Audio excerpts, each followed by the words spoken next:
You please all rise for a pledge of allegiance and remain standing for a moment of silence. I pledge allegiance to the flag of the United States of America and to the republic for which it stands, one nation, under God, indivisible, with liberty and justice for all.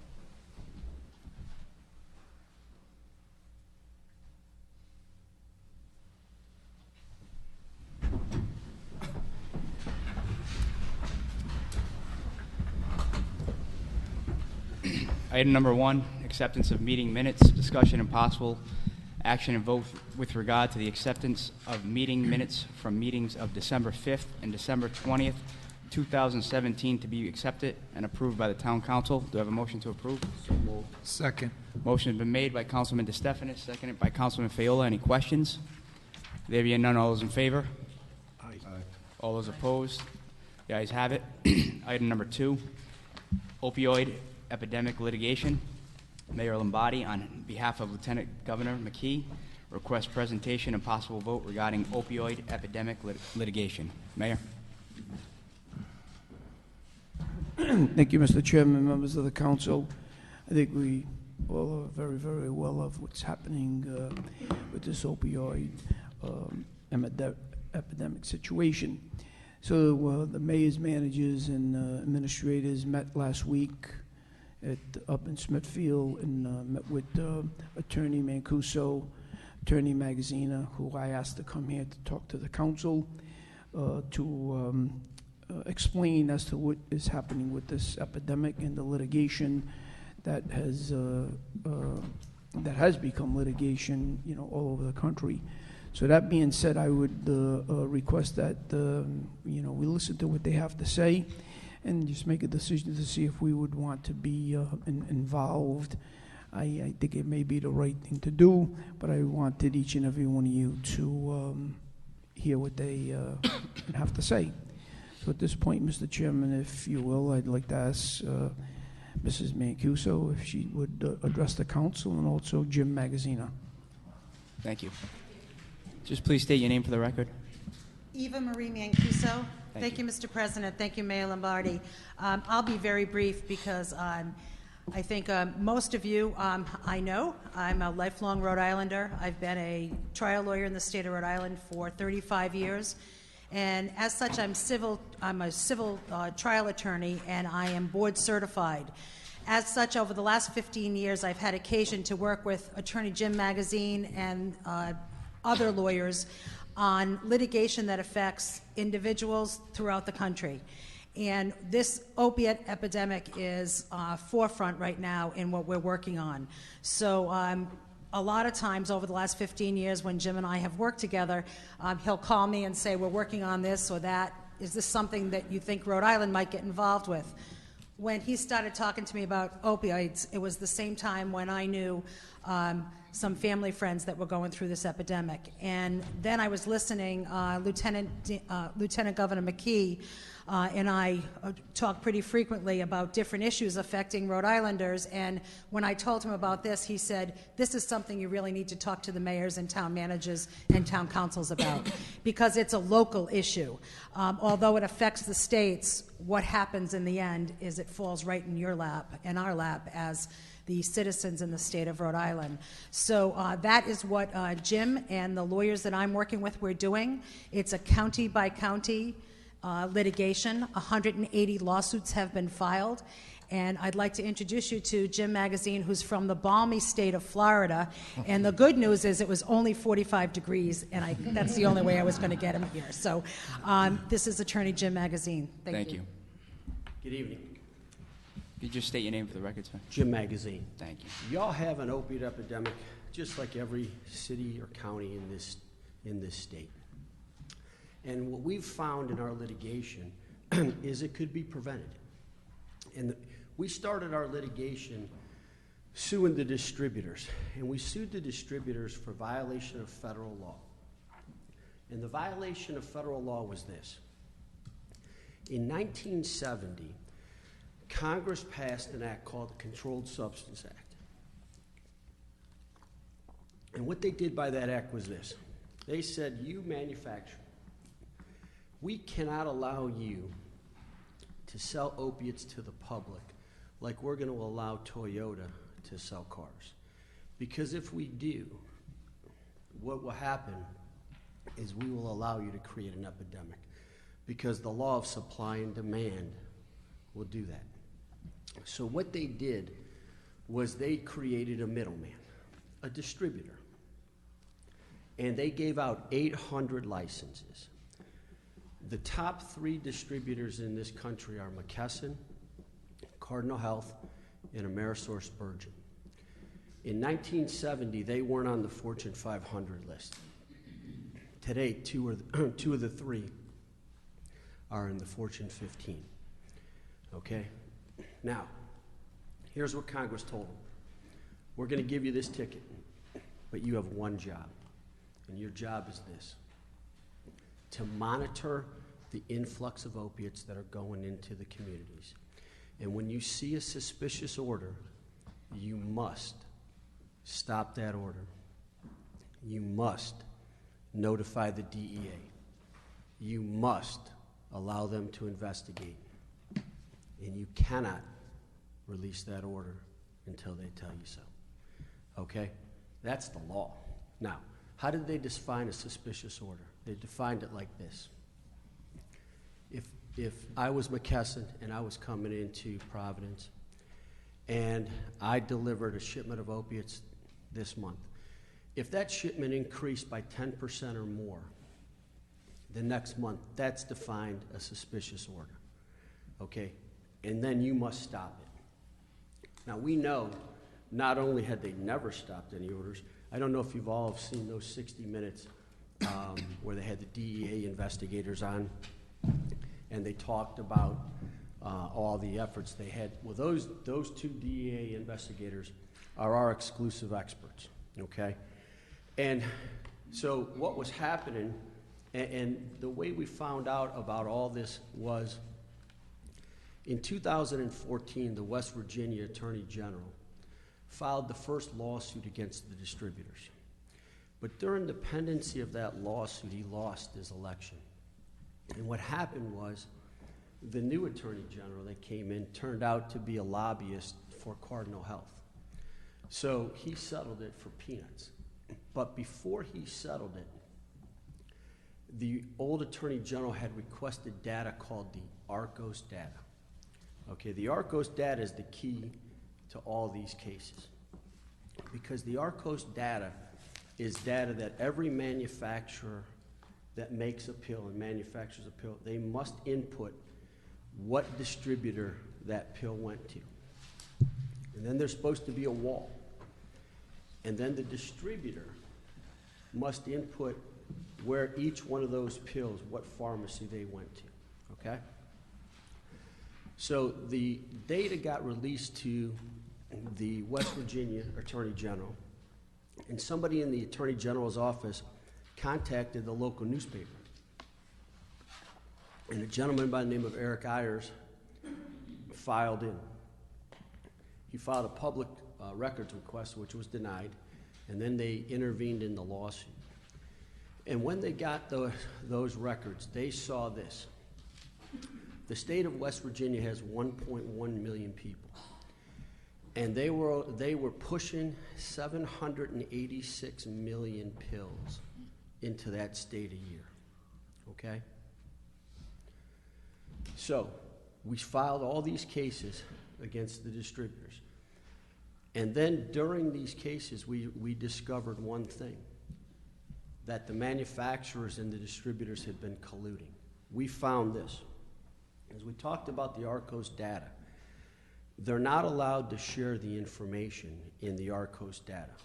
But what we discovered, and what the DEA and the government discovered, was this: that the distributors needed to buy the pills for 50 cents a pill in order to make money. The manufacturers were selling it to them for $1 a pill. And in return, what was happening was the distributors were selling back the ARCOS data to the manufacturers for 75 cents a pill. And the manufacturers then were taking that data, and they would see where the high concentrations of opiates were going, and they increased their marketing efforts. So one of the law firms that we have in this consortium is a law firm called Barron and Budd out of Dallas, Texas. And they are primarily they have a civil RICO division. So we have then amended all 180 of our complaints, brought the manufacturers in under a civil RICO collusion count, okay? So now what we've done is we have the distributors and the manufacturers.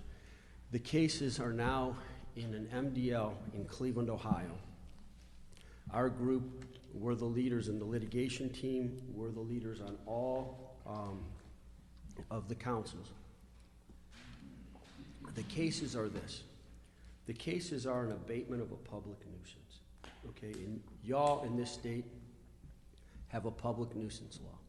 In each city, you can abate that public nuisance. And so the damage model is retrospective and prospective. We look back to see, if you can, what you've paid for your police, your fire rescue, your ambulance, if you have a public hospital. And then we look forward, and we designed a damage model. And our damage model is a 4-point damage model. Education.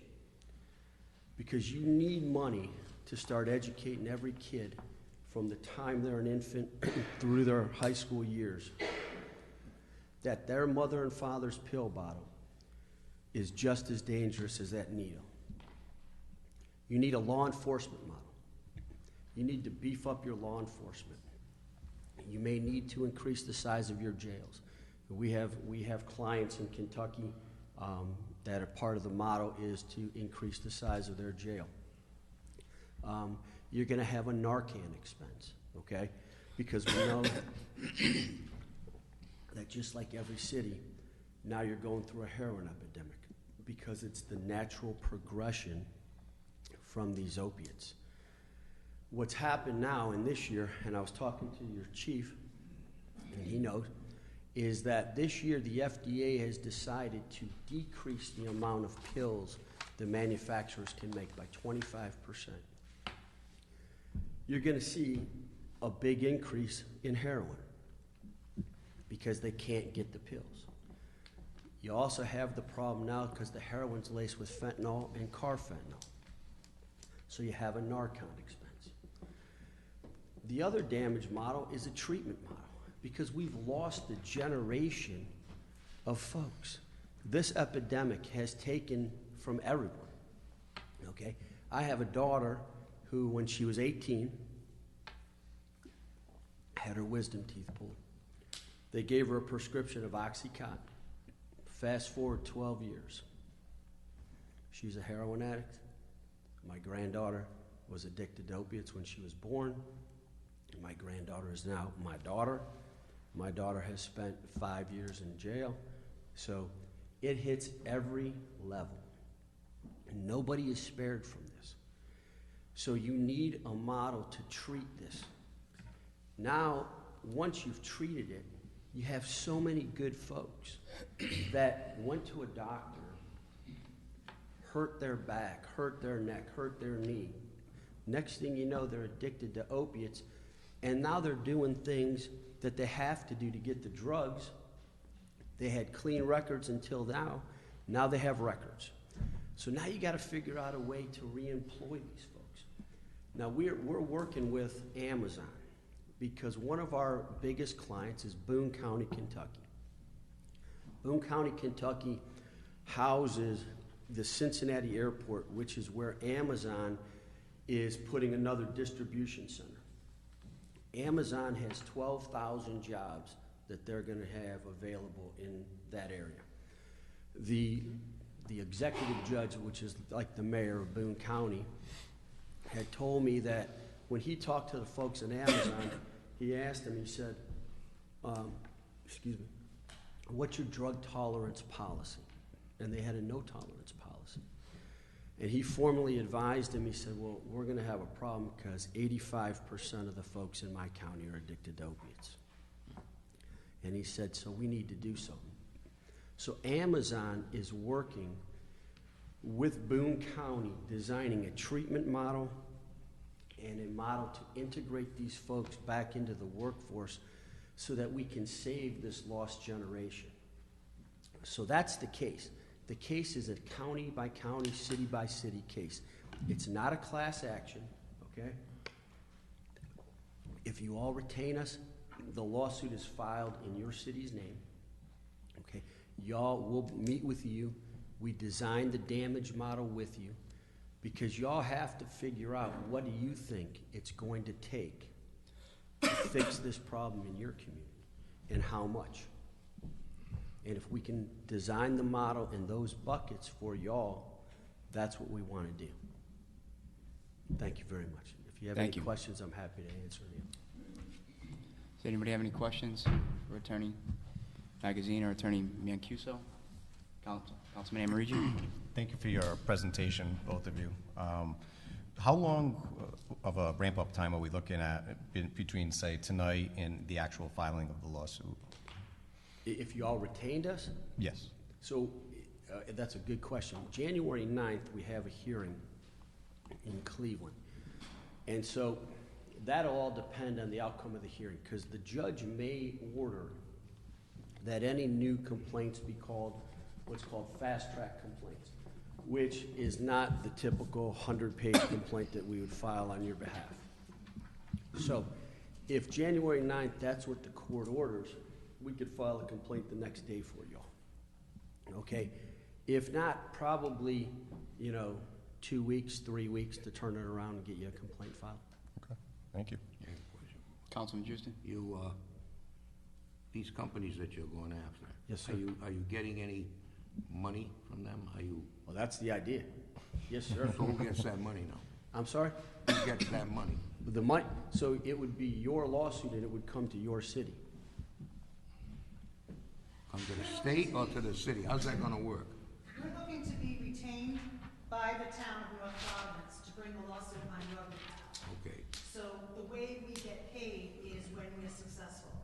The law firms put together, and it's a consortium of 7 law firms, put together the magnificent pool of money that it takes to take on big corporate America, which is what we're doing. And then in the end, a judge oversees the reimbursement of the costs and the attorney's fee. I have sent to the body for your review a proposed fee agreement that we've used in 180 cases thus far. So the most important thing is to know that no settlement can happen without your approval, that it's the town of North Providence versus the manufacturers and the distributors, first of all, and second of all, that a judge will be overseeing both our fees and also the reimbursement of costs in the case. I'm not so much worried about the fees, Eva. I'm thinking more in terms of what's the town gonna get back. Well, what we're hoping to do is to fill those buckets, is to put money aside so that we have money for treatment for the town, that we have money for the law enforcement piece for the town, and also that we have it for the education piece of the town. So what Jim has explained is those buckets that we look at in terms of the damages aspect of the case, so that we can put that money in. But again, it's going to be funded by what you tell us the need is. That's why the multi-district litigation is so important, because the needs of the town of North Providence are different than Providence or Burrillville or Woonsocket. We're meeting with every town council, and we met with all of the mayors and town managers and listen to them. I mean, obviously, everybody has different issues at different points in time. The other piece that's very, very important that I want to highlight that Jim talked about is the re-entry of people into the workforce. That really is something that I think even in Rhode Island, we're seeing people are starting to say, hey, wait a minute, somebody that commits a crime because of some problem, we need to have some plans so that this person at some point can re-enter. And we're no better than Amazon to work with one of our clients to give us that model so that we can do it from here. So those are the buckets. Okay. It's hard for me to sit down and listen. I'm very sorry. No. I would like to just commend the mayor for bringing this forward and both attorneys for considering the town of North Providence. I think this is a major issue that sometimes goes unrecognized. Especially, I'm 35 years old. I've lost several close friends to this opioid epidemic, which then turned into heroin abuse. And, I think it's a serious issue. And I know I can speak for myself. I would love to help out with this matter in any way possible. I think that we're seeing, Mr. President, there's not a place that we go that somebody doesn't say they touched in some way with it. I went to 3 wakes in the past year due to this, Yeah. of close high school friends. And, you know, I always, early on, you know, I've been practicing for 35 years, he's 35, you know, so, but early on, before you were born, I was a prosecutor. I always wear that hat, and so what really gets me is when that data comes out. Yeah. You know, it's one thing when we do something we don't know about it, okay? So when people do things stupid and they don't realize that, you know, not as bad. But when they take the data and then they buy it and they share it and target the people that are most suspect, that's what juries look at, and that's what settles cases for amounts that will be able to fund the problem they've caused. Yeah. And that's what we're trying to do.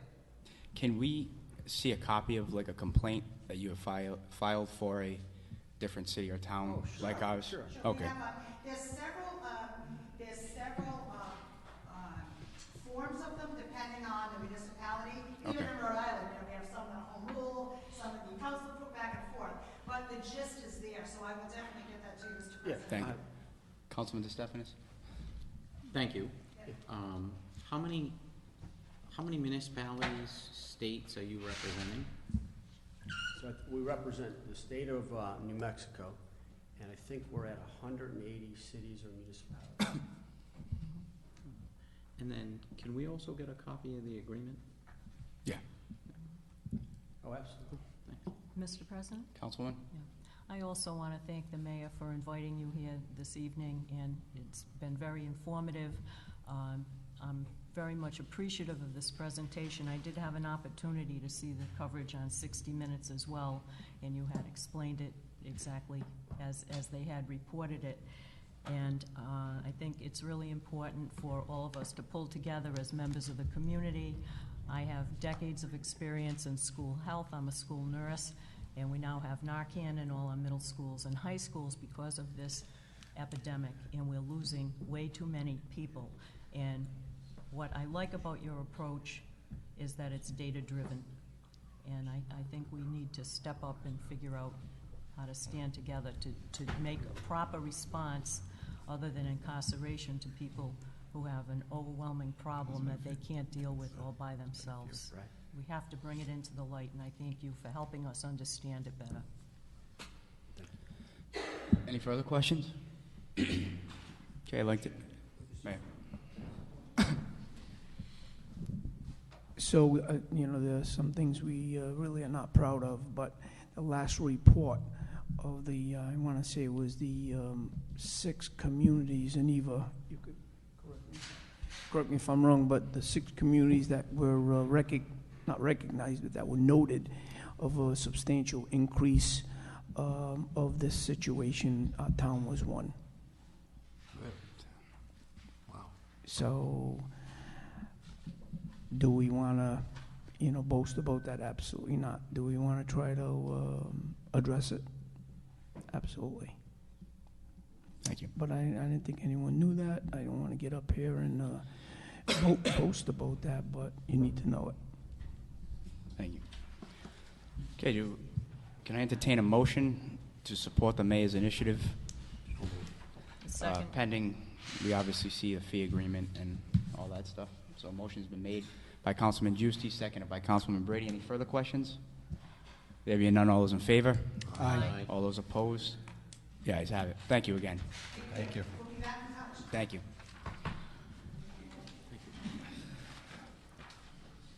I am going to move item number 6. Taco Bell, communication was sent to the management and the corporate offices of Taco Bell, as well as to Police Chief David Takoyan, to appear at this time to address the disturbance issues at Taco Bell.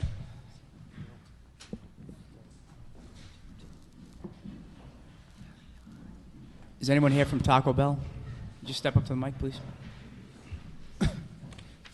And just state your name for the record, sir. Gordon McKinnon, Lockwood McKinnon Company. We own the Taco Bell at Mineral Springs, North Providence. Thank you. Okay, as I'm sure you're aware, you received a letter from the council. We had a constituent appear at the last meeting that was complaining about noise coming from the drive-through at Taco Bell. I don't know if any councilman from the district or Councilman Brady had any questions about this matter. I do have one question that I'd like to ask you, sir. Have you received any complaints from other people in the neighborhood? No. Haven't reached me, no. No, when I saw the letter, that was the first I'd known of it. When we built the store, there was a store there originally, we bought the property beside it, built a bigger store, took over that whole corner. We met with the neighbors and told them we want to be good neighbors. I know at the time there was concern about the light issues and the noise issues. So I think if you go there now, you'll see we put up numerous signs that ask our customers to please turn the radios off in out of respect to our neighbors and all. We planted arborvitae around the perimeter of the property to hopefully create some sort of sound barrier there. So we're there. We're going to be there for a long time, we hope, and we can't do that unless we're going to be good neighbors. So I'm open to whatever it's going to take. So Thank you very much. welcome. Thank you. Chief, did you want to just come forward? I know we had discussed some options. Thank you, Mr. President, honorable members of the Town Council. I did ask Captain Piver and Lieutenant Scaramuzzo to meet with the management staff and this gentleman at Taco Bell to maybe come up with some compromise or solutions that could be amenable to everyone. And a couple of them were maybe to possibly lower the volume of the speaker or maybe direct it towards Mineral Spring if that's would be an option. And also I understand that it's somewhat of a bifurcated issue in terms of it's just more than a speaker. There's a lot of loitering of vehicles there and loud noise. And from what the captain told me, that the management would also be amenable to some increased patrols, like a detail from maybe peak hours of 10 p.m. and 2 a.m., if I understood him correctly, sir. Okay, thank you. And I did take a ride by the property myself last week and then again this evening, and I did see the shrubs, the arborvitaes to, somewhat create a sound barrier. So, what this gentleman's saying is accurate. Thank you very much, Chief. For instance, one of the things I don't know is we have neighbors, there's a side street. I don't know if the neighbors are on that side street complaining, or I know there's property right behind us. We've tried to address those issues. So I don't know where it's coming from, and I don't know when it's coming. I know I spoke with Lieutenant Scaramuzzo last week and just try to get more information, what days, what times, so that I can then put together a plan to address it. So I believe it's the property directly behind you. Correct me if Okay. I'm wrong. okay. Yeah, directly behind you. Okay. But as long as I think that's a fair accommodation to hire a detail officer, and probably lower the volume of the speakers. Are the council people in the district okay with that, or Thank Councilman? you, Mr. President. No, I think that's an excellent compromise. Most of us have been lifelong residents of the town of North Providence, and when you guys did that expansion, I mean, in my estimation, you really did a good job of taking the measures that you needed to try to protect the neighbors. And frankly, from my recollection, I'm not usually up late at night anymore, but I remember Taco Bell being a bit more of a problem maybe 15, 20 years ago in terms of the loitering. But I think a lot of that has decreased, and I think these remedial measures will certainly maybe take it that extra step. Great. Thank you for pointing out that timeline, because I think we bought the store about 15 or 20 years ago. So Thank you. hopefully it's been an improvement, but not perfect, but we're moving in the right direction. So Councilman? I agree. I think they're very reasonable and fair accommodations, and I do believe they'll be successful. Mr. Scorpio was here this evening also, the resident Okay. who wanted this address, so I didn't know if you might want to invite him to speak. Did you want to speak, sir?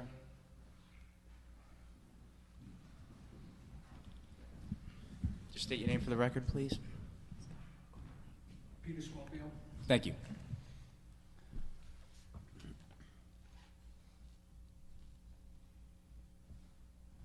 I've gone through this before. Hired a police detail, you know, they last for so long, it gets taken away. Like I said before, it's been an ongoing issue I have no control over. And I, for one, don't think this is reasonable enough. What's your solution? I frankly want them to buy my property out. Because they can't control the flow of people that are going into this drive-through at night. Mr. President. Councilman. Mr. Scorpio, I don't live at your address, okay? So I don't know what you're dealing with. What I don't understand is behind the Taco Bell, there are apartments above those, Right. you know, above those storefronts. Yeah. We have no other complaints but the ones that you're lodging. And I get it. I don't live at your property. But from this standpoint, Yep. you know, it's pretty difficult to continue to bring in Taco Bell or anyone else and, you know, continue to work solutions. The chief has worked a solution, you know, with the management company. From that point forward, I mean, other than you being the sole complaint, Right. I don't know what the town could do. Well, I am complaining. I mean, it's a constant complaint. It's constant. I stopped complaining because I'm known as the guy that lives behind Taco Bell. That if you play your music loud enough, I will come out and say something to you. I'm known as that guy. Okay? And it, frankly, you know, it's harassing. It's harassment to the fullest degree. There's no cameras there to videotape any of this. I come here and say, you know, the kids are playing their loud music, and you hear it all the time on the streets. Now, I can't believe this. I can't understand it. How this is allowed to continue. My property has no value now because of this. I couldn't even sell that property if I wanted to. There's no value there. I can't even move out of there.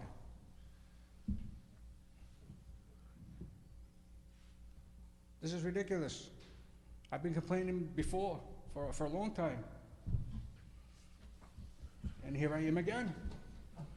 The people that used to complain that lived on the house, when I just spoke to the chief a couple minutes ago, he thought that I was living in that house. The husband passed away. The wife that lived there moved out. So they were the only ones that complained, besides me. So, but the thing is now, here I am, by myself, complaining about it. Well, that's the point I'm trying to make. You're the only one complaining about it. Right. And we now have the chief who sat down with the management company. Yeah. They've made a potential solution to see how that would work out. You know, increase a detail, lowering of the speaker. I mean, other than that, I don't know what else this town could do. If I'm wrong, I welcome anybody else to jump in on that. I think this is the first time this has come before the council since most of us have been on the council. Right, because I stopped complaining, and all I did was leave my house at night because I can't function like a normal human being. But just let me finish.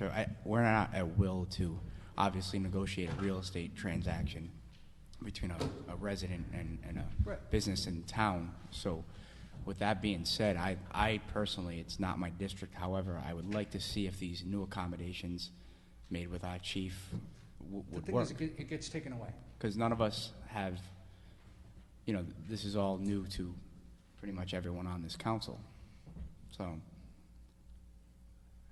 But I'm telling you, it's been an ongoing issue for years. no, I understand. I Now it's understand. like even close to my house, so it's even louder. can't start my lawnmower up at midnight. I don't see how they can allow somebody to go through their drive-through pounding their music like that. I'm confused. Okay, You know, so it happens, I what's end the up with solution? palpitations, I'm going to the emergency room, my heart rate's like 190. Well, excuse me, Mr. President? Councilwoman? But it sounds as if the remedy for that is having the detail officer to monitor the cars that may be approaching the speakers to order food that do have their music up, because if a detail officer is there, that officer would be on the premises and remind them to turn the volume down so that it's within the decibels allowed per ordinance. So that appears to be a reasonable accommodation. I don't agree. Plain and simple. I don't agree. I will not accept that. It's been going on for way too long. I don't accept that. Plain and simple. I'm done. Out of up here. Done. You're not the one going to the emergency room when your heart rate's like 190 because some kid wants to play his music like a jerk. Ugh. I don't accept that. Plain and simple. Can I make a motion? Councilman? I'd like to make a motion that we continue this in 3 months, have everybody back, and see how we're doing at the end of 3 months, and see what's going on, if there's any improvement. I second that motion. Okay, motion's been made by Councilman Juicy, seconded by Councilman Brady. Any questions? Mayor? This is a suggestion, Mr. Chairman, that the manager that's there every evening, okay, is this gentleman the manager? No, he's the director of operations. Okay, so just a suggestion that maybe the manager, especially the evening manager, should interact a little more with the patrons outside the building. You know, take a walk out now and then, and if somebody's playing the radio loud, say, hey, look, if you go to the radio, maybe the proper signage at the drive-through. Please consider. There is signs there already. I did drive through, and the business does seem to be doing what they can for the neighbors. But again, look, we don't live there, so I think. I say the sign should come down, it should go down early. That's what I say. The Taco Bell on Route 44 closes at 1 o'clock, and there ain't even a house around it. I'm confused. I'm totally befuddled right here, right now. I'm confused, totally confused. Okay, a motion's been made and seconded by Councilman Juicy, seconded by Councilman Brady. Any further questions? There being none, all those in favor? Aye. All those opposed? The ayes have it. Okay, thank you.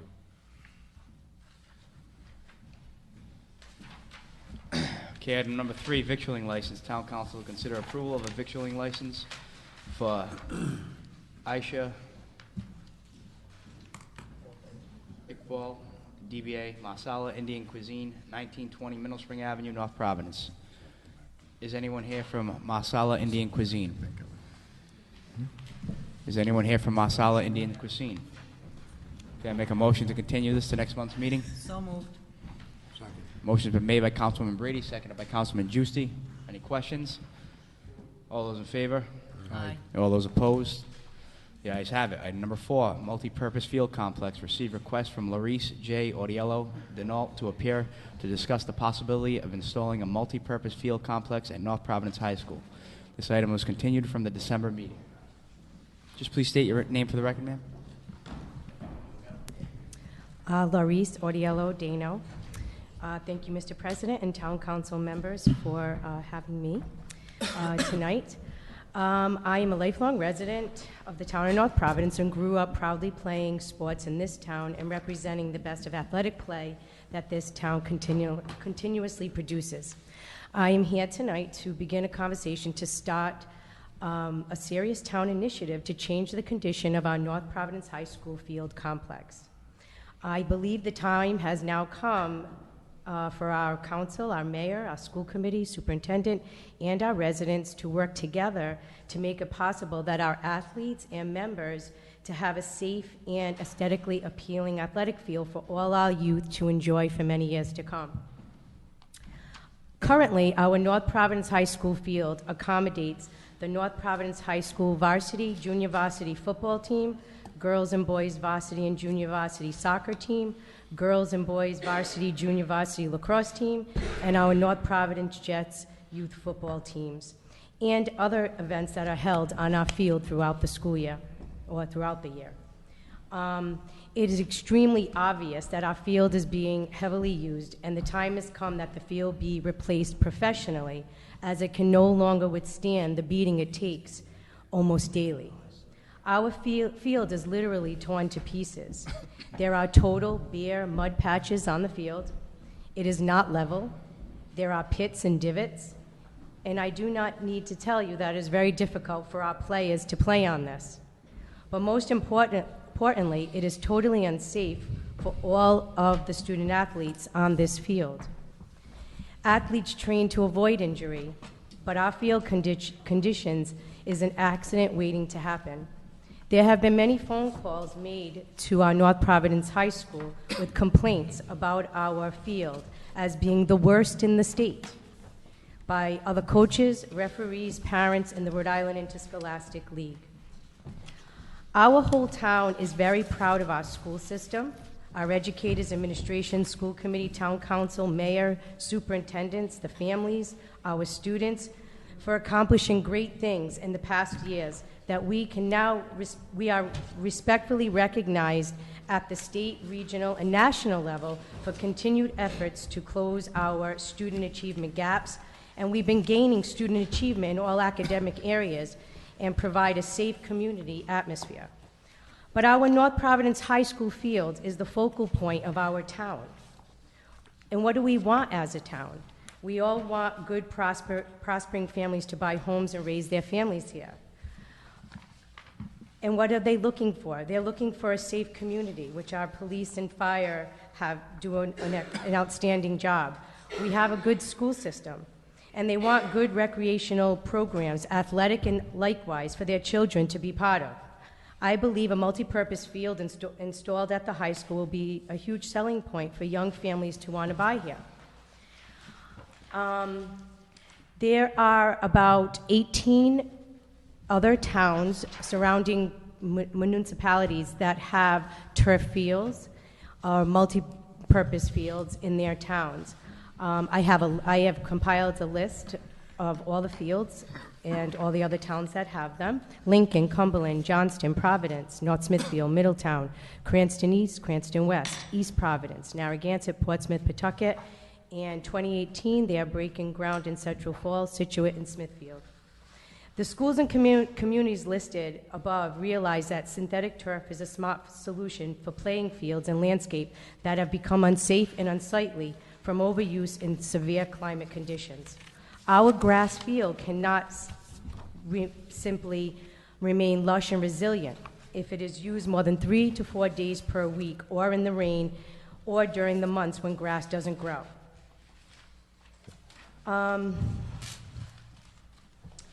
Our field, because it's used year-round, cannot restore and repair itself. It just can't. We have ways that we can possibly fund our town project with the support of our mayor, our council, the school committee. There are public, private, and corporate sponsorships that we can look into. I do have a list of public grants and private grants that are available for us to investigate and do research on. I believe that purchasing a synthetic field may seem expensive initially, but the field will pay for itself over time, proving to be a highly cost-effective investment. You get about 3,000 hours of play per year on turf with no rest required. Synthetic turf maintenance costs 2 to 3 times less than natural grass fields. There's no mowing, irrigation systems, or chemicals needed. And because your grass fields need at least 1 season to repair and restore itself, our field doesn't get that. It hasn't forever. And that is why the field is torn to pieces. And our kids, someone's going to get very hurt. Our bleachers, our are wobbling. So that's something that needs to be looked at also. I do know that there are tax credits and rebates being offered to residential and corporate users by increasing number of local governments in light of the tremendous impact of water conservation. I have put together a packet for each one of you to review. We had a visual representation of the field made from a company who is just been very nice enough to help me with this project. He gave me a budget proposal just so we had numbers and so there was no question of how much approximately this would cost. Not that we have to necessarily use this company, but I didn't know, I don't know that. So I asked for his help. And he also designed a field of what it would look like. I put research inside the packets for our review. And that's about it.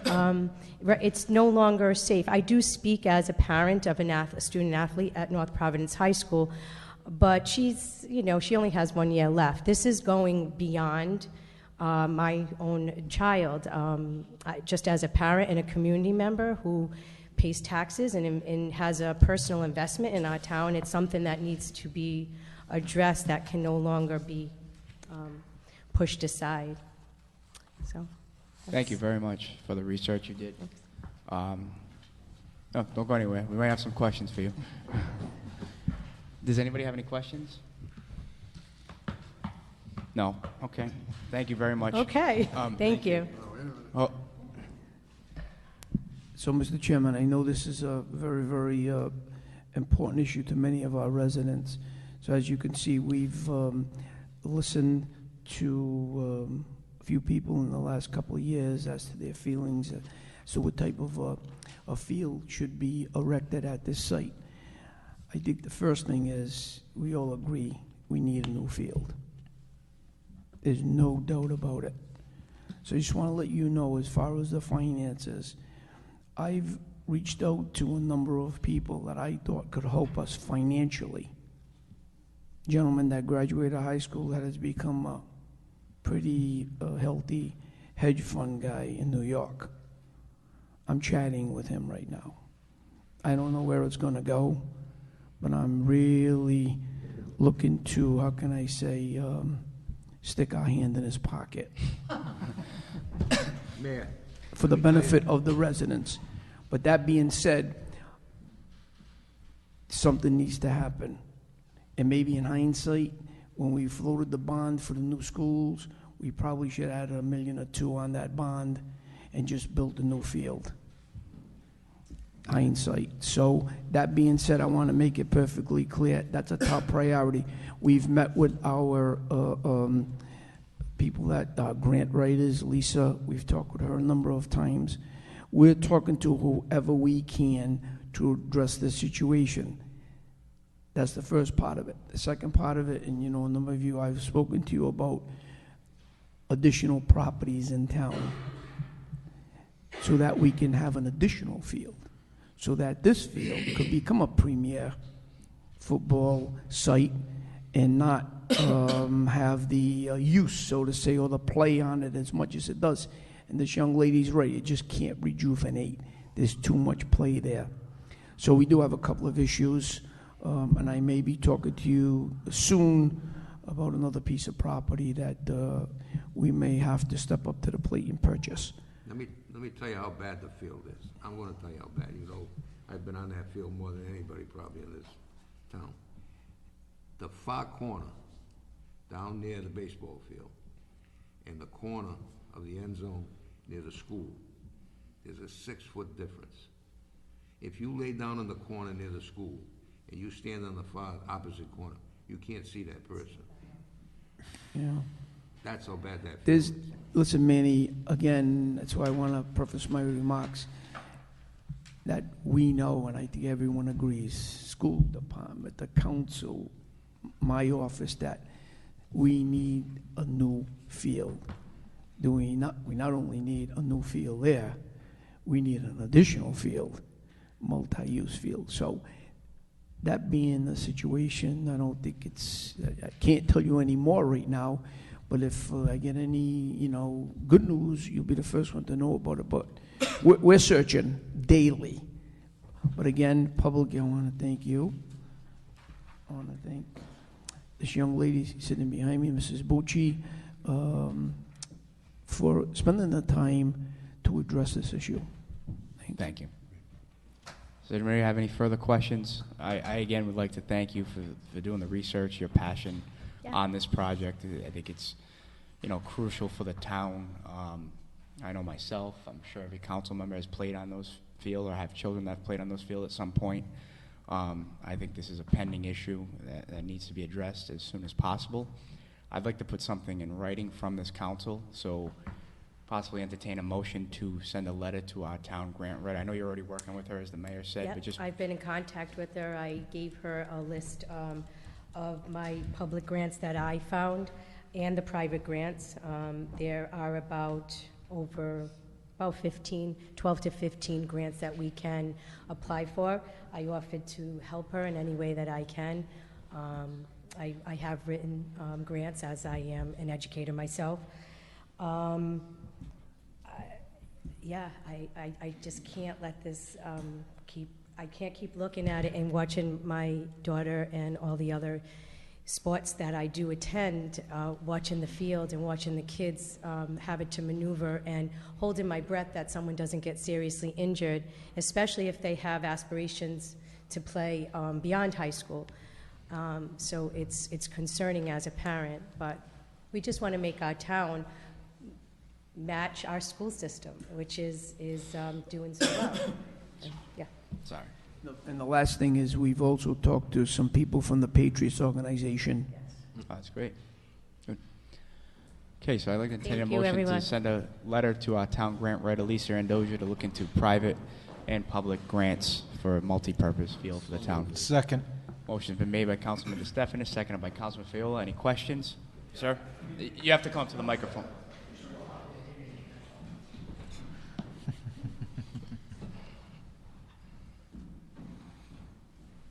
I have nothing to gain in this, too. My daughter's a sophomore, and I know she won't see it either, but I'm Can you just passionate state your name about for the where record? we live, and Sir? I've just seen... Sir, Yeah. can you just state your name for the record? Oh, Bart Brunetti. Thank One you. time. Lights have gone out. They can't figure out what the problem is. One night, people were leaving, people screaming. It's dangerous. I tell my daughter to watch the field all the time. We have the worst field in the state.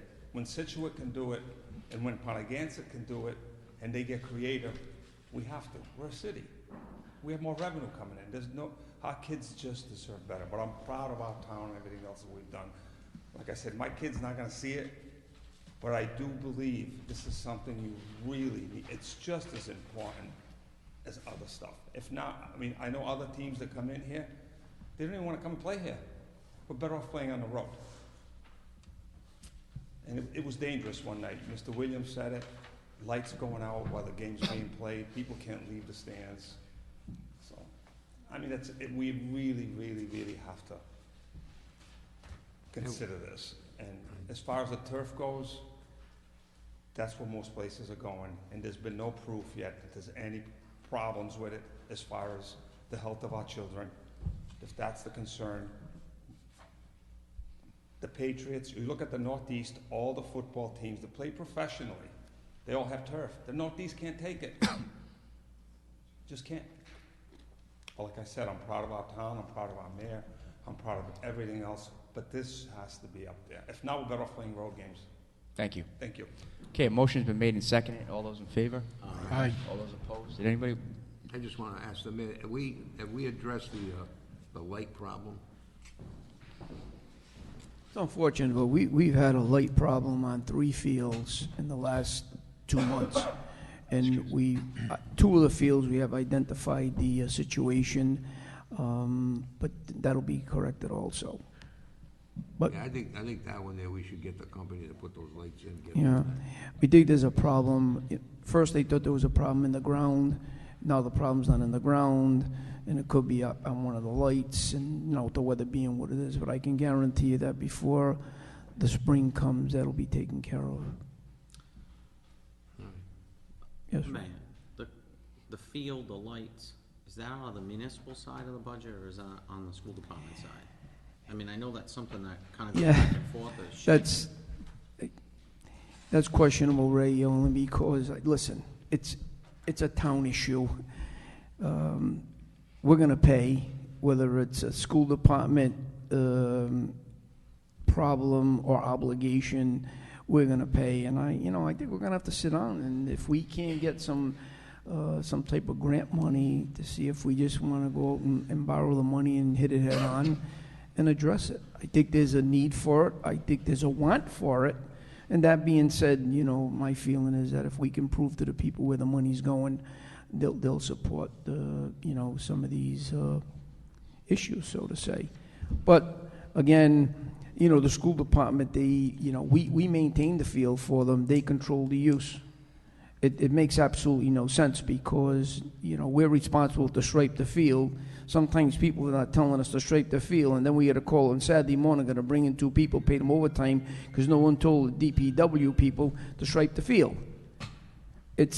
So we're going to be addressing that also. We've already had some preliminary talks on it. If we can't control the use of the field, then you're going to have to take care of maintaining it also. It's one of those things, by the way, that, hey, look, it's one town. It shouldn't be an us and them. It's one town. So as we merge the maintenance, we merge the IT, I think you might see a little more movement. Okay. Thank you.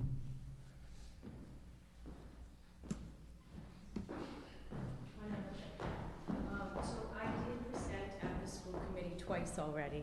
I've went before the committee, and I even had a turf representative that made the visual. He came, he spoke his professional knowledge, because I don't have that, all of that. And I understand the safety concern about it, because I've read some of your articles, and I totally agree. And no one wants anyone to ever get ill because of playing sports and doing things they love. But there are alternative agents that can be installed in the field other than the crumb rubber. There are about 6 other alternative agents that are an option, if that is something that, and I have the literature on that too, the different choices. I don't know how much more they are than the standard crumb rubber, if that is the pressing issue, but there are alternative agents that can be used.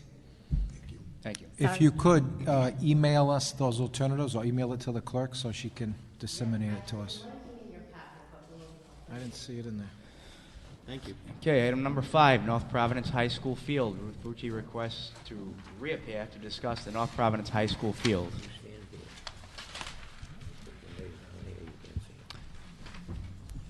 Hi, Ruth Bucci, President Audiello, Town Council. Thank you for letting me speak again tonight. Last month I did appear and did talk about the health problems associated with artificial turf, and also the financial cost of artificial turf. And I want to incorporate by reference my remarks from last month, which you let me speak as a public member last week. So I appreciate that. And also the 2 different articles that I had put on record last month. But tonight, I would like to, first of all, talk about the chemicals in artificial turf. And I did give the clerk a copy of the study that was done at Yale University by the Environment and Human Health Incorporated. And that lists 96 chemicals that are toxic to humans, including the respiratory systems. And these chemicals also cause damage to fetuses, toxic to liver and kidneys, as well as irritants to the eye, skin, and lung. And some of the chemicals are also toxic to aquatic life. And in my opinion, living as a lifelong resident in North Providence as well, and growing up playing on the fields, the high school field, both fields, especially the baseball field, which was multi-purpose when I was growing up, and then the upper field was built about just under 50 years ago, I believe that upper field was built. So I've lived in this area and living on Longview Avenue, growing up there right by the high school, so I know the area well. And in my opinion, to replace natural grass with artificial, and one that contains chemicals, crumb rubber, and even the green, so-called green alternatives that are available are not tested for health, for them being healthy. And as I mentioned last month, Mount Sinai Hospital has warned against the use of artificial turf, including the eco types that are mentioned. And there are many other problems associated even with the cork, where there's mold associated with that.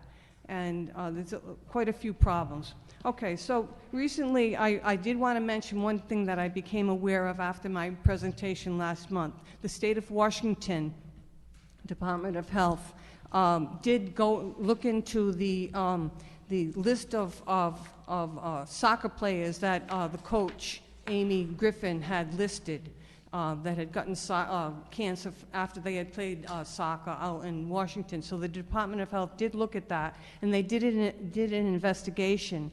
And then that came out in January of 2017. But then in April of 2017, the Department of Health made a clarification of their report, and they put in bold print, our investigation was not designed to determine if soccer players in general were at increased risk of cancer due to exposure from crumb rubber and artificial turf. And the Washington Department of Health also states that available scientific literature suggests exposures to toxic chemicals from crumb rubber are low, but questions remain about potential toxicities and levels of exposure. So the Department of Health does not say that artificial turf is safe, and it does recognize that there are toxic chemicals in crumb rubber, and the Department of Health also states that it will continue to monitor research in this area.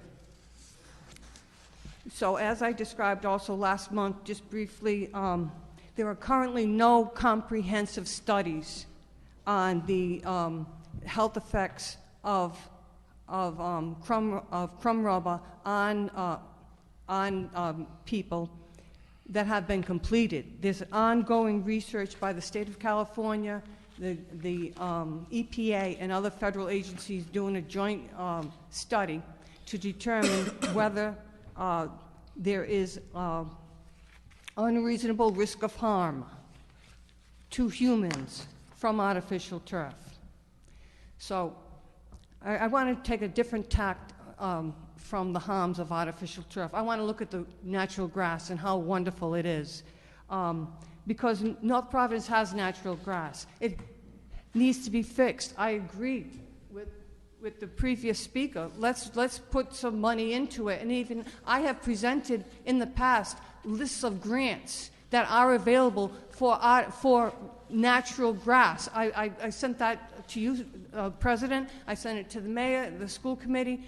So there are many of the same grants that are available for artificial turf are also available for natural grass. You just have to put that in the requisition. And as far as maintenance costs for both of them, I have read that they are about equal. They both need to be maintained. You can't just forget about the artificial turf. You have to spray it. You have to worry about the sanitation. You're supposed to rake it every 4 to 5 hours for every 10 hours of use. It needs to be cared for, just like real grass needs to be cared for. Okay, so anyway, What can be done at North Providence High School with natural grass? With an assessment of the field by those who are knowledgeable in turf grass management, someone that's trained in it would be able to assess. We could determine what needs to be done to make the field better. We can't just guess that it can't be done, that it's too hard. Let's get professionals in there to assess it. A number of possible avenues are apparent right away. We have URI, Kingston Turf Farm. We have other places, perhaps in Rhode Island. We have Tom Irwin advisors that came here and spoke and did a presentation on what his company does. It was Ian Lacey that came from Tom Irwin. He told they advise on developing fields. Besides that, there is Jared Minnick, lead advisor for Natural Grass Advisory Group, who has assessed the fields on Martha's Vineyard. Martha's Vineyard just started a big project. I don't know if you heard about it. They assessed all the fields in Martha's Vineyard because there was a big fight between those that wanted artificial turf and those that wanted natural grass. And the people that wanted natural grass were going to try to they were so opposed to the artificial, and finally they got together. And this man, Jared Minnick, is advising them, and the school committee out in Martha's Vineyard and the whole island, they are going to fix every field in the whole island, and that will remedy the overuse of some of the fields. And they're going with all natural, organic grass, and that seems to be the trend. I know some places are still putting in artificial turf, but more and more you hear people not liking it, not wanting it. And the Ravens just pulled it out. As a pro football team just pulled it out last year or so, maybe 2016 maybe it was. There are more pro football teams today by one that have natural grass than artificial turf. And even Tom Brady mentioned that he would like to have natural grass. So people are not liking and wanting artificial turf, and there are many injuries on it. They both need to be maintained. But back onto this, other people, besides Jared Minnick, he could be consulted. And he writes about a new data that can be used to update older grass field maintenance programs. He says people haven't updated their natural grass maintenance programs for 20 years.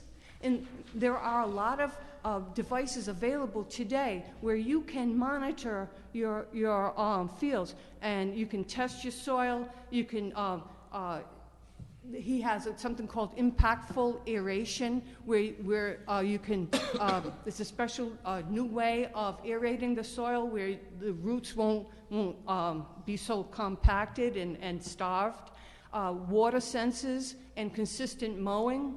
And finally, and then after Minnick, I'll mention another avenue of advice to get, that we could possibly get to help us to learn or find out how to fix our field and keep it natural. This Sports Turf Managers Association, STMA, and Tim Van Loo is the president, and he's also a certified sports field manager. And they may be able also to give suggestions and help to develop a very playable natural grass field. And these are just a few suggestions. And I have read in several sources that by rotating where the field is being played on, by these new methods of taking care of the field, the modern methods of taking care of the field, real grass is possible to be used in a very high-use field. And the final part of my presentation tonight is about the benefits to North Providence from its natural grass field at North Providence High School, and the added potential benefits when it is repaired with natural turf grass. Using information from that same advisor, Jared Minnick, he writes an article about 8 benefits of natural grass, and I gave it to the clerk tonight, and he mentions air quality. Air quality improves with natural grass. We've got a very crowded town. It's an urban town. We need air quality, and we need to be concerned about air quality. And a typical grass soccer field improves air quality and will offset the carbon produced by a car driving 3,000 miles. This all comes from Jared Minnick's material, but it does make sense. Natural turf is also a pollution filter. Water runoff is absorbed, and noise is also reduced by natural grass. Not if it were not if it were artificial. It would be plastic, it would be rocks, it'd be rubber tires or some other artificial filler, and then it'd be more plastic on the top. That won't help with pollution. The third advantage of our natural grass field is stormwater management is improved. With turf grass, more water is absorbed and fewer pollutants and sediment go into our water bodies, which we're always concerned about the pollution of our state, our town and our state. Okay, 4, heat is reduced with natural grass. Turf grass is like an air conditioner for the area.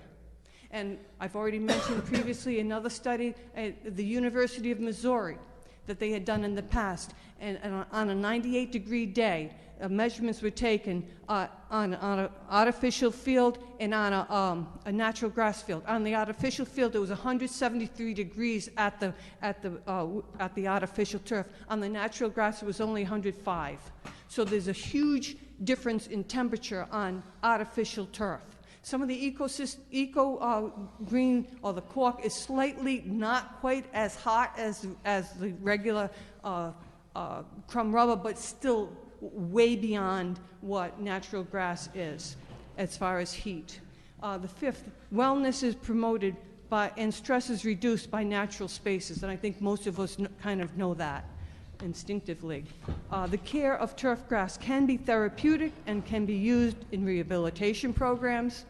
That's just added. Community appeal is increased by natural spaces and turf grass. Property values increase.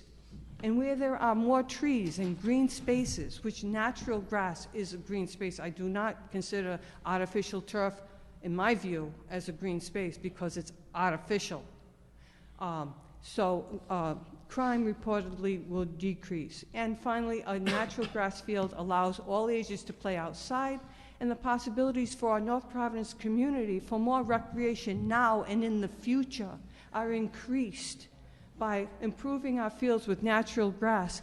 And this could last for 50 to 100 years. A natural grass field, well maintained, lasts 50 to 100 years, whereas artificial turf, we know if it gets installed, it's got to be ripped. It only is guaranteed for, I know the company that spoke at the school board a couple of months ago said they would guarantee for 12 years. But everywhere else, it's generally 8 years, and many of them fail after 5. So, and then what does it mean to do what has to be done in order to comply with the warranty requirements to get that 8 years or 12 years? But either way, we know that material is going to have to be ripped out for another cost of $300,000 to $400,000 for a product that is less healthy and more expensive than natural grass. Okay, in conclusion, I request that the town council support repairing and developing the high school field with natural grass, and I ask that the town council oppose and reject the use of artificial turf. And I ask that that we all work together. I would love to work with Miss Ordiello Degnor's group, if we could get together on natural grass, which they ended up doing at Martha's Vineyard. And I think that it would be the best for the best interest for our athletes, the neighborhood, the community of North Providence, and best serve, and we are best served by the using natural grass at the high school, and that goal is achievable. those grants are generally available for natural grass. And I'd be happy to be a member of this effort, and thank you for your time and consideration. Thank you very much. Thank you. Does anybody have any questions? Okay. Thank you again for all your research. We thoroughly appreciate it. Okay, thank you. Thank you very President. Thank you. Item number 7, 366 Penobscot Avenue. Councilman DiLorenzo requests discussion and possible vote concerning the property located at 366 Penobscot Avenue. Councilman? Thank you, Mr. President. Anyone who's ever seen that building on Penobscot Avenue will tell you that it's an eyesore. It's a safety hazard. It's a health hazard. It's beyond repair in my eyes, and I'm concerned for the surrounding properties in case of a fire. However, saying that, I also understand today with Chief Foster and Mike Cannavale that the property is under litigation, and the court date is January 8th. So I don't think I need a motion, Mr. President, to continue anything with that. I think it's already being done. Okay, Councilman. Thank you for addressing that. I'll move on to number 8, Superior View Boulevard. Councilman DiLorenzo requests discussion and possible vote on contacting Lady of Fatima Hospital Director Otis Brown regarding properties on Superior View Boulevard that are having flooding issues. Councilman? Thank you, Mr. Council President. As you can see, I gave everyone a pamphlet here showing the properties.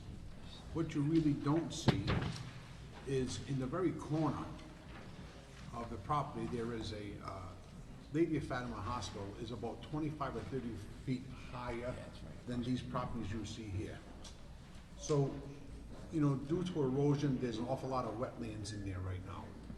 And with the wetlands, and when it snows, now for instance, we're gonna have a pretty big snowstorm coming in the next couple of days. The Lady of Fatima Hospital will put all their snow right in the corner of that 25 or 30 foot dip. So all the water runoff will run into the wetlands and into 2 or 3 of these properties that these people own. So, I'd like to put an engineer on it. I hate for the town to spend the money, so I would like, if I can, Mr. President, to make a motion to send a letter to Mr. Otis Brown asking, one, if he can look at the issue of the wetlands, and 2, to also not put the snow on the very corner of the property. Okay, motion's been made by Councilman DiLorenzo. Is there a second? Seconded by Councilman Giusti. Councilman, I want to commend you for addressing this issue. I know we've had a couple discussions about it. Yes. And I actually live across from the property on the other side of the road, but I am very familiar with the issue, and I thank you for putting this on the agenda. It is a serious issue, and I know this town has a good rapport with Our Lady of Fatima Hospital. We've always worked well with them, and I certainly hope they'll take the measures to address this. The motion's been made by Councilman DiLorenzo, seconded by Councilman Giusti. All those in favor? Aye. All those opposed? The ayes have it. I'd also like to add, if someone from the town could reach out to Our Lady of Fatima Hospital within the next day or so to address the pending snowstorm we do have that's coming on Thursday, and if they could possibly plow the snow to a separate area of the parking lot so it does not flood out the backs of those yards, because it is looking like it's going to be a significant snowstorm. Thank you, Mr. President.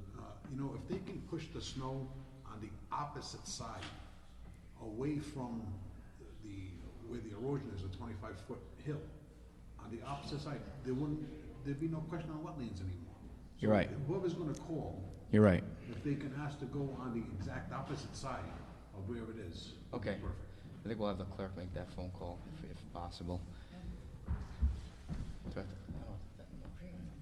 right. Thank you. Thank you.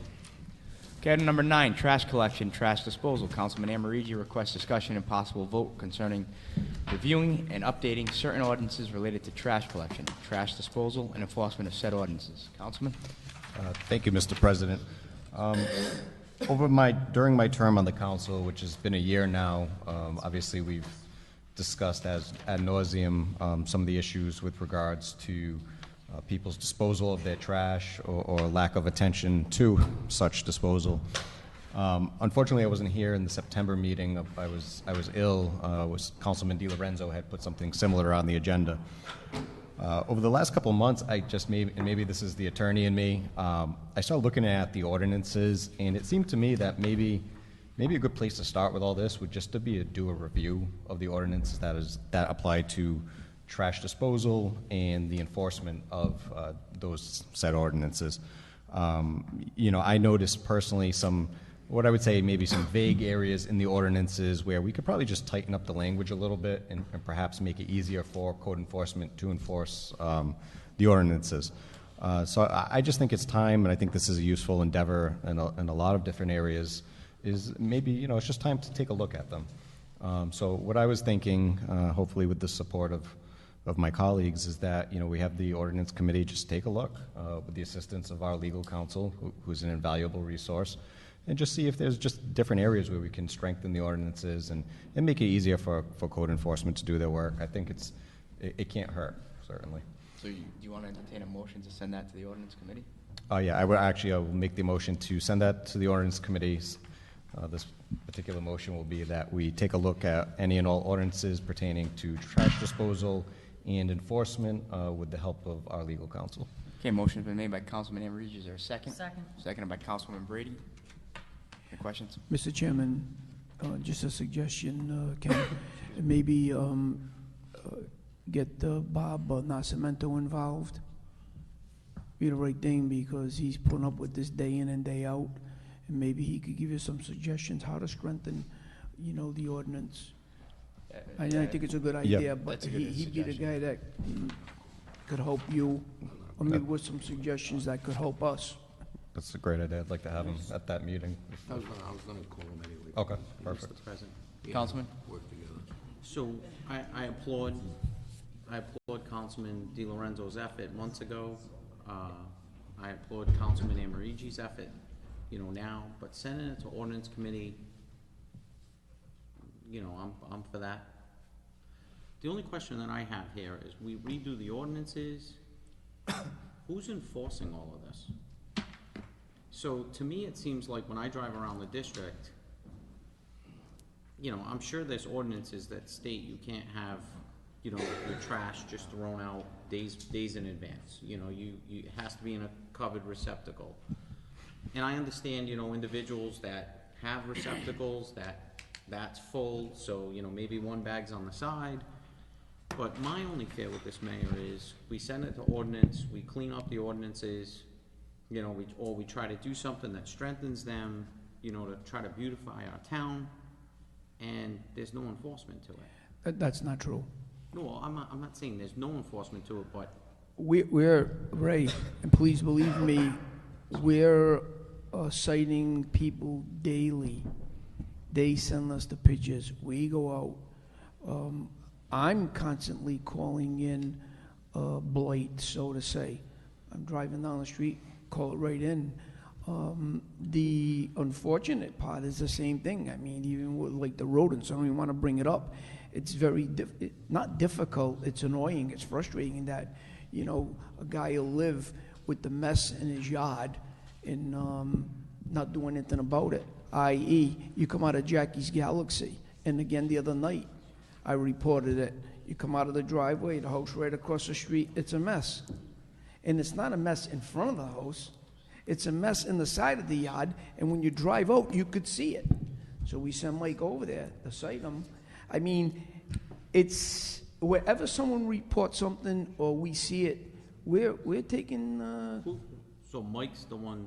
Mike Cannavale, and now Paul, his assistant, just came back on actually today.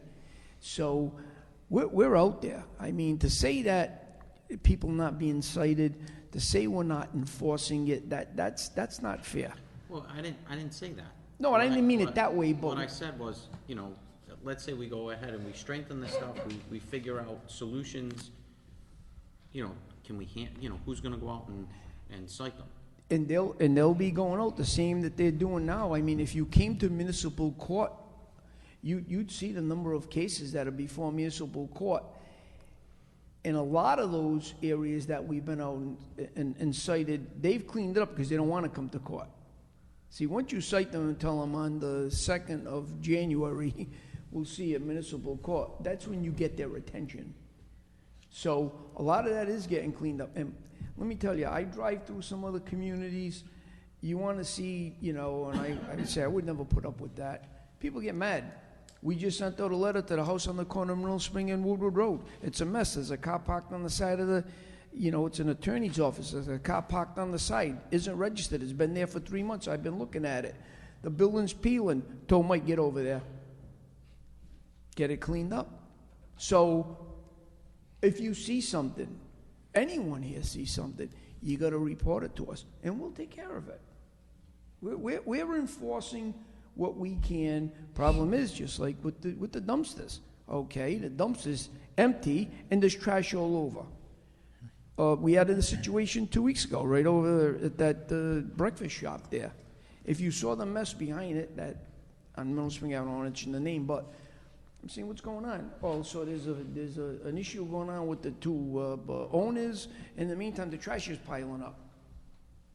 So we call a dumpster company. If you don't go there in an hour, we're taking your dumpster, and then you're gonna have to pay us for it. And we're gonna charge you $200 a day for storage. You see how fast they want to take care of the trash. I mean, why do we have to come and tell you it's a restaurant and there's trash piled up in the backyard? And people are going in there and eating. Think about it. But is there any way, Mayor, that we can, like, put a fine on them immediately? You know what I'm saying? No, In other words, the law- it's their responsibility to have that fence around it. That's what we look at it. You have to, mainly, that's the problem. You have to give them, I want to say it's 15 or 20 days. And then we go back, and now the problem is, now you got it on the calendar. Okay, we came to the Fiola house on January 1st. On the 21st, make sure you go back. You know, we come to your house on the 2nd, and on the 22nd, make sure we go back. And then they still don't clean it until you give them the notice, see you in court. Or they'll clean it 2 days before they go to court. So think about it. That's like a 45-day span to get it clean. That needs to change, though. Please? That part needs to change. You know? But I think the state law says that you have to give them X amount of days. You can't just go in and, you know. And by the way, you know what I tell them? Don't clean it. We're going to come in and clean it. We're going to lien your property for 10 times more than it would cost you to clean it. And it's like money in the bank, but do we want to do that? No. But, Ray, anything at all, any council person here, just make sure it's brought to our attention. But Bob Nascimento, I think, could help you on some of those, it could tweak that. I really do. I really feel he can. Okay, motion's been made. Councilman, go ahead. One last thing. Go ahead. So I hate to do this on trash collection. I also noticed it with Taco Bell. We sent a letter to National Grid months back asking them to appear before us based on the item that Councilman Amarigi put on the agenda and all the issues that we deal with in District 2. I don't see that on here. I don't see them National responding. Grid? Yeah, they were supposed to come in front of us. We sent that in October or November. Probably October. You are right. So can we issue another letter to that? I don't want to take away from the trash thing, but I'm just asking if we can issue them another letter. Yeah, let's get to that at the end of the meeting, but bring it up and we'll address it. Okay, motion's been made and seconded to send that to the Ordinance Committee. Councilman Juicy, chairman of the committee, is going to contact Bob Nascimento. All those in favor? Aye. All those opposed? The ayes have it. Item number 10, liquor license renewals not in compliance. Discussion and possible vote on the liquor and entertainment licenses that are not in compliance.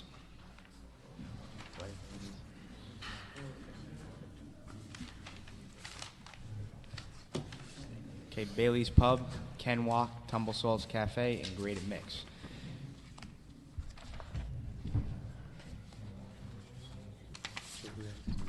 Okay, can I entertain a motion to issue a public summons for a hearing next month? Second. Motion been made by Councilman Juicy, seconded by Councilman Brady. Any questions? There being none, all those in favor? Aye. All those opposed? The ayes have it.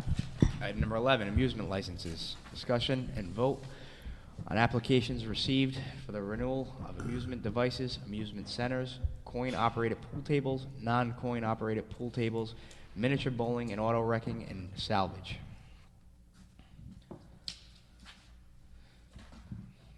Do I have a motion to renew amusement devices for Bailey's Pub, Friendly's, L.A. Bailey's, Larry's Lounge, Presentation Columbus Club, and Twins Pizza? And we, since we got Bailey's Pub on the list of,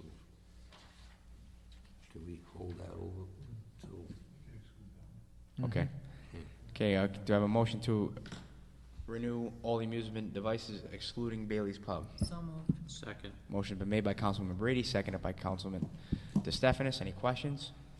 There being none, all those in favor? Aye. All those opposed? The ayes have it. Do I have a motion to renew the amusement center for RI Billiards? So moved. Motion's been Second. made by Councilman DeStefanis, seconded by Councilman Brady. Any questions? There being none, all those in favor? Aye. All those opposed? The ayes have it. Do I have a motion to renew coin-op pool tables for Dodge Julius Post 29, Larry's Lounge, and Sunnyside Rec Club? So moved. Second. Motion's been made by Councilman Brady, seconded by Councilman DiLorenzo. Any questions? There being none, all those in favor? Aye. All those opposed? The ayes have it. Do I have a motion to renew non-coin-op pool tables for Greystone Social Club? So moved.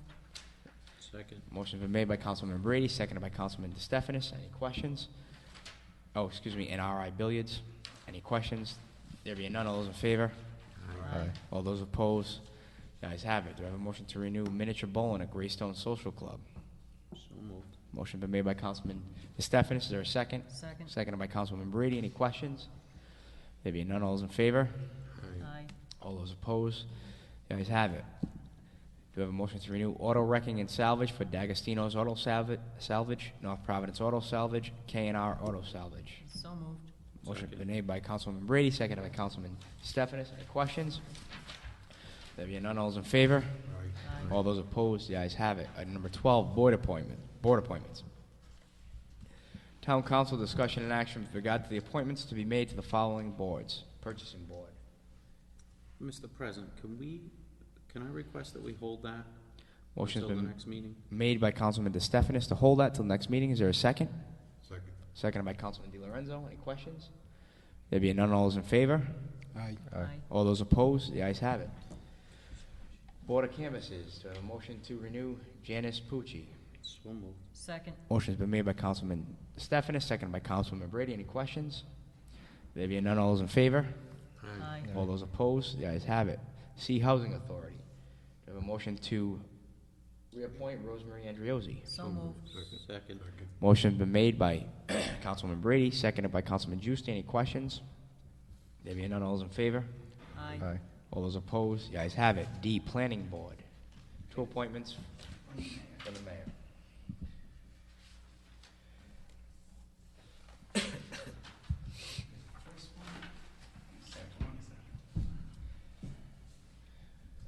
The Honorable Dino Audiello, North Providence Town Council President, and honorable members of the North Providence Town Council. Dear Mr. President and honorable Town Council members, please be advised that I am reappointing Wendy A. Regan of 569 Smithfield Road, North Providence, RI, as a member of the Planning Board effective January 1st, 2018.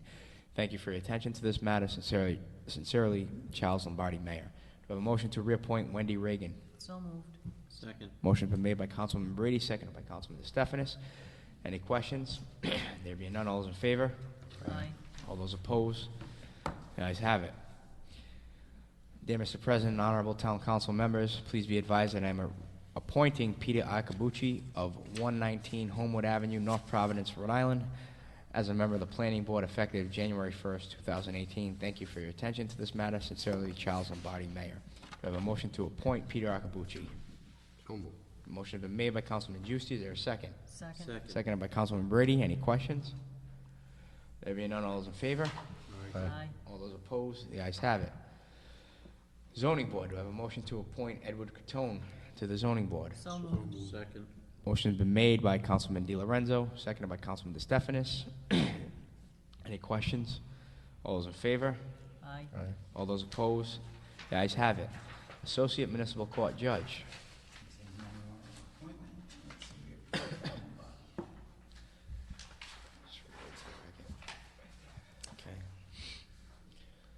Dear President Audiello, members of the Town Council, please be advised that I am reappointing Valentino Lombardi, Associate Municipal Court Judge, for a one-year term from January 1st, 2018 to January 1st, 2019. Do I have a motion to reappoint Valentino Lombardi? So moved. Second. Motion's been made by Councilwoman Brady, seconded by Councilman DeStefanis. Any questions? There being none, all those in favor? Aye. All those opposed? The ayes have it. And G, Tree Ward.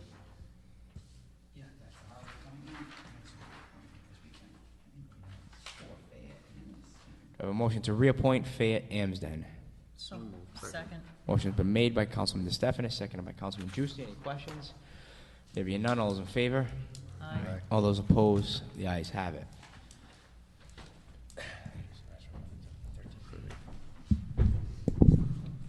Number 13, Claims Committee. Town Council discussion and possible vote with regard to claims received from Aaron Riley, 3 Prospect Street, Barrington, Rhode Island.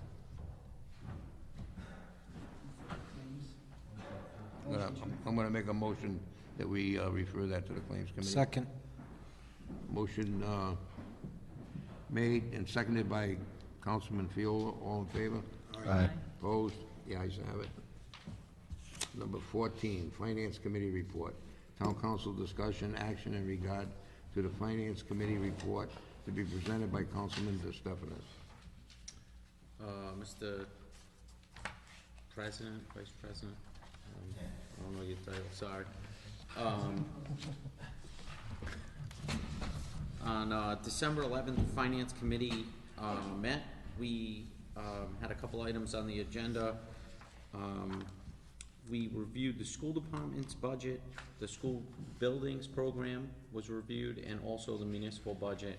John McNamee was present for the school department's budget, gave us an idea where they ended 2017, June 30th, 2017, where they currently stand moving into first and second quarter of 2018.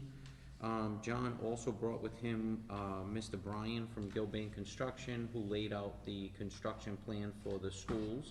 And John also gave us an idea as to how the bond had been floated, how much was drawn down, and where they're currently moving to. They need to do some recalculation, they need to do some redesign to some of the structures, and I hope to have them back at the end of this month so they can kind of give us an idea as to, you know, kind of where they're heading, based on what the construction cost will be. Also, Maria Valley was present. Maria gave us an idea of where the town stood for the first 2 quarters of the year. We're in great financial shape. So included in the clerk's office are packets from Maria Valley, from John McNamee concerning the school department's budget, and also the school program on the school buildings. Also, there is a PowerPoint presentation that was printed out that was given to us by John McNamee because the state of Rhode Island, through the legislature and Governor Raimondo's efforts, are doing increased funding for schools, which our school department is going for. They're called kickoff programs on, you know, to try to get some of these $2 billion worth of school buildings throughout the state that need to be renovated and repaired. So John's in the process of filing an update with RIDE for that. So, you know, like I said, at the end of the month or February, he'll give us an update. So those are on file with the clerk's office. And then also, this was the first meeting that Mr. Savetti attended for us as a council. And Bob will probably be at the next couple of meetings also. So I ask that we accept the minutes as is. Excuse me. Do I have a Mr. motion? Chairman, Yeah. sorry. Tom, the assessor, said that he had sent you something about those over 1,000 abatements that were from the month before? Correct, but they were locked in the office, so we couldn't vote on them because we Couldn't vote didn't on know them. what, There's no way of getting at them. we didn't. They're in your box, no? No. So we discussed them at the previous meeting, but no one remembered actually what the, you know, who they were for abating and what the amounts were to actually abate. So we continued them to this coming month's meetings. Okay. So to have a motion to accept the Finance Committee report. Also moved. Second. Councilman Di Lorenzo made the motion, seconded by Councilwoman Brady. All in favor? Aye. Opposed? Ayes have it. Tax addendas. Town council discussion and action, possible vote for the approval of the list of tax addenda received from tax assessor in the amount of $3,111.13 for motor vehicles. Do I have a motion to accept tax assessors, tax addenda? So moved. Motion made by Councilman Di Lorenzo. Do I have a second? Second. Seconded by Councilman DeStefanis. All in favor? Aye. Opposed? The ayes have it. Tax abatements under $1,000. Town council discussion and action, possible vote for the approval of the list of tax abatements under $1,000 received from the tax assessor in the amount of $68,404.03 for motor vehicle. Do I have a motion to accept tax abatements? So moved. Motion made by Councilman Fiola. Do I have a second? Second. I'm sorry, I'm just looking through the list. Who said second? Second. Councilman Amorigi seconded. All in favor? Aye. Aye. Opposed? Have a motion to adjourn. Oh, no. Wanted to go back. What did you want to go back at the end? So I just, I want to send a letter to National Grid, an additional letter asking them to appear in front of us concerning the maintenance of their properties. In the form of a motion? That is. Okay. Motion to, so I'll repeat it. So I want a motion to send National Grid a letter asking them to appear before us so that way we can discuss how they are maintaining their properties, because there are significant properties within the town, especially District 2, that is causing concern to the abutters, the neighbors. Do I have a second? Second. Seconded by Councilman Amorigi. All in favor? Aye. Opposed? The ayes have it. And Motion then, to adjourn? Mr. Chairman, I just got one more other thing. Go ahead. Is there any way that we can potentially contact whoever has the key to that lockbox for the next meeting? I think I got it. I mean, That's air, that's not heat. I already tried this. oh, I thought that was air, because it says it's on 63, and I'm like, no wonder why it's so cold in that's this should be air building. conditioned now. No, it's gonna be heat too. Raphael told me, I asked him for the key to the box, and he told me it was. Why has he got the key? You're supposed to have the key. I don't have the key. No, but why didn't they give you a key? Okay, well, No, can I'm we saying they were supposed to contact, give you the key. can we contact, They didn't be any. okay, All right, So I'm can gonna we make a motion to adjourn. So moved. so we don't wanna fix All the in problem in favor? February? All opposed? The ayes have it. We're adjourned. So bundle up in February. Yeah.